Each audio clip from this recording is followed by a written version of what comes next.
Ok, alors aujourd'hui on se retrouve dans un nouvel épisode de podcast et là c'est le premier épisode d'un type de podcast que j'avais parlé dans l'épisode de présentation qui sont vraiment des podcasts en fait que je vais faire à l'improviste total, c'est-à-dire que là je suis pas sur mon PC en train d'enregistrer avec le vrai micro, là je suis avec mes écouteurs.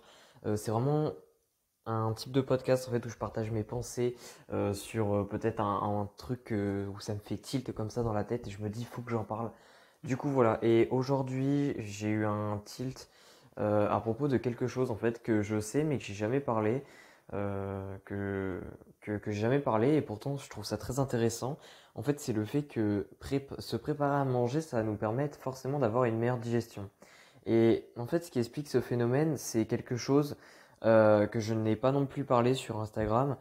Donc, je trouve ça vraiment très intéressant d'en parler. C'est un petit peu de la culture générale qui peut vraiment être très intéressant à garder en tête. En fait, ce qu'il faut comprendre, c'est que notre digestion, elle est décomposée en trois phases. Il y a tout d'abord la phase céphalique, la phase gastrique et la phase intestinale. Et en fait, donc la phase gastrique, c'est évidemment la phase qui se déroule dans l'estomac. La phase intestinale, celle qui se déroule dans les intestins. Et par contre, la phase céphalique, en fait, c'est celle-là qui va nous intéresser aujourd'hui, on va dire. C'est en fait une phase qui se déroule en fait majoritairement avant même que l'on commence à mâcher notre aliment. En fait, cette phase céphalique, c'est une phase qui consiste à ce que, en fait, c'est un petit peu une phase de préparation à la digestion. C'est-à-dire que dès que notre corps perçoit, il commence à percevoir des aliments, il commence à les sentir, à avoir l'odeur, etc. Et il commence limite à avoir le goût si on mange un tout petit truc avant. Et bien en fait, il prépare le corps se met à préparer tout ce qu'il faut pour pouvoir accueillir les aliments correctement de façon à bien les digérer. Et en fait, tout ce processus de préparation, c'est ce qu'on appelle la phase céphalique. Et justement, là où c'est intéressant, en fait, c'est de se dire, ok, donc ça veut dire que si au moment où je vois des aliments, où je commence à les sentir, ou pourquoi pas je commence à goûter une toute petite bouchée, etc., et que ça prépare ma digestion, eh bien, en fait, on se dit tout de suite que se préparer à manger, ça va forcément nous aider à mieux digérer.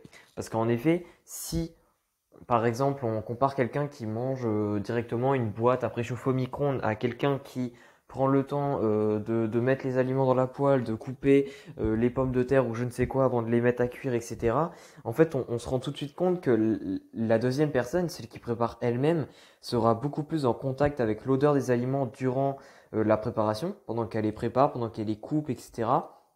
Et également à l'odeur durant la cuisson et aussi pourquoi pas à goûter en période de cuisson. Par exemple, si on fait cuire de la pomme de terre dans la poêle, des fois pour savoir si c'est chaud, si ça s'est cuit, etc., il nous arrive de prendre un tout petit bout, hop, tu manges et puis tu regardes. Et en fait, tous ces petits détails, c'est ça qui va préparer la digestion, donc qui va bien stimuler la phase céphalique de notre digestion et donc qui va nous permettre de beaucoup mieux digérer en fait notre repas. Donc voilà, c'est ce que je voulais vous partager en fait. Tout simplement, ce qu'il faut retenir, c'est que, encore une fois, cuisiner soi-même, préparer ses repas soi-même, ça va être beaucoup plus bénéfique au niveau de la santé, déjà au niveau de la qualité des aliments, au niveau également de la satiété, mais aussi du coup au niveau de la digestion.